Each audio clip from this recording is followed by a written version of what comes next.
Let's talk about Allison Arngrim.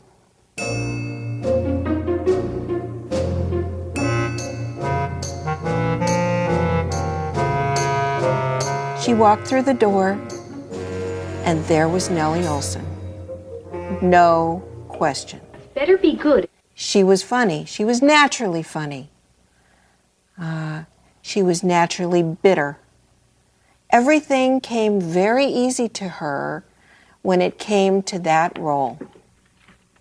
You really loved to hate Nellie Oleson. My home is the best house in all of Walnut Grove. And she thrived on that. She loved being that role. And I think that's what made it so believable.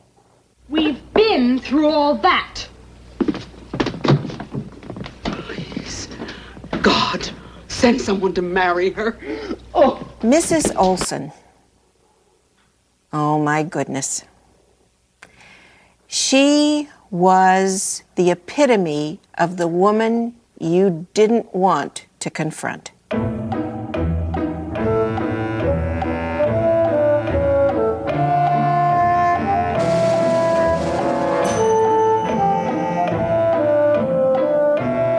Careful. Driver, the bag! Good heavens! Catherine McGregor was absolutely incredible in that role. I think she loved it because she loved bringing out that kind of a personality in a character. Because in real life, no one could ever be like that.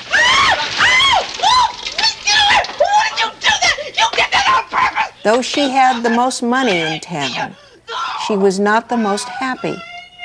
And all of that came out in that character. So, you do the dishes. Bye. Harriet. Who would marry Mrs. Oleson? Harriet! What sweet, loving, caring man Then she can't wash the dishes. would marry a woman like that?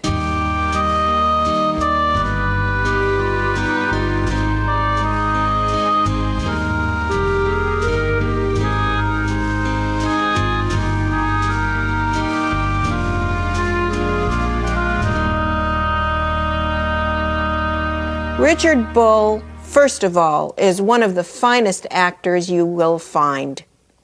He's brilliant. He knows how to be funny and give a script a double meaning. I mean, the way he came through with some of the lines he did, so that whatever he said, he could change so that Mrs. Oleson didn't think that he really said what he said. How silly of me. I just thought you were one of a kind.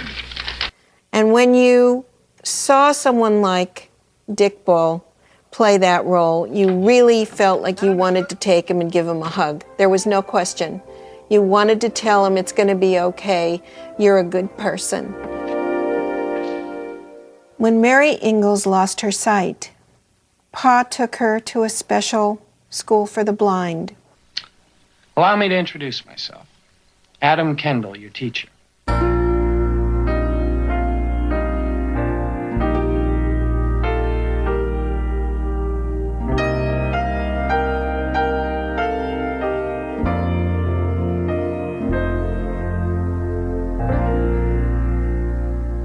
Linwood Boomer came into the office for an interview for the role of Adam Kendall.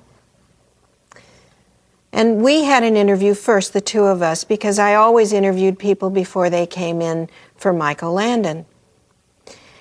And he read very well.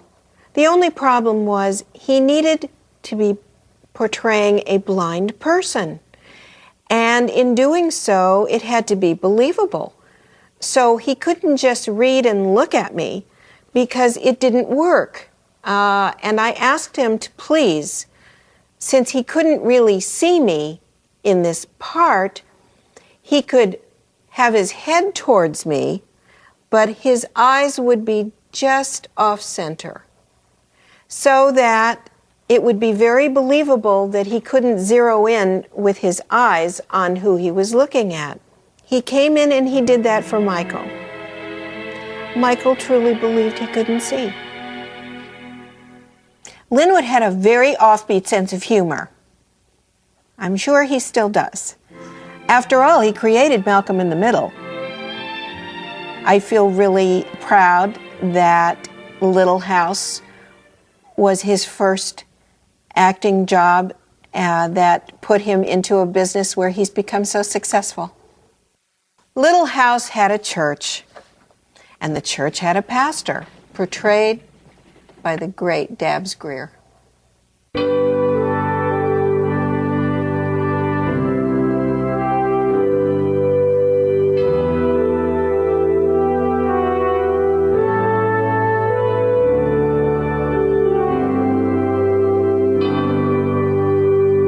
Dabbs Greer was absolutely incredible in that role. He's just wonderful in anything he plays. He becomes the person. And because Reverend Alden was on for so many years as Reverend Alden, that's how a lot of people see him. Even when he portrays something else, you still see him that way. We love him. He's family. Amen. Amen. Let's talk about Charlotte Stewart, Miss Beadle.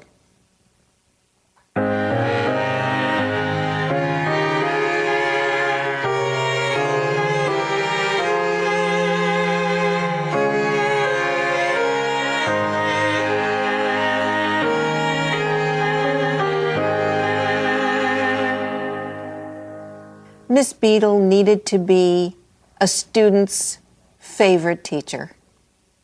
She needed to be someone that you could go to and talk to when you weren't at home with your ma. And she had to be someone who could defend you if you had no one else to help you. And she had to be someone to teach you the rights and wrongs as well as your schooling. And that was what needed to come through the door. Not a beauty, but someone loving. You know, the kind of person that a child years later when is adult can say, oh gosh, I remember in school there was this wonderful teacher. I'll always remember her. Her name was Miss Beadle. And that's what we needed to see.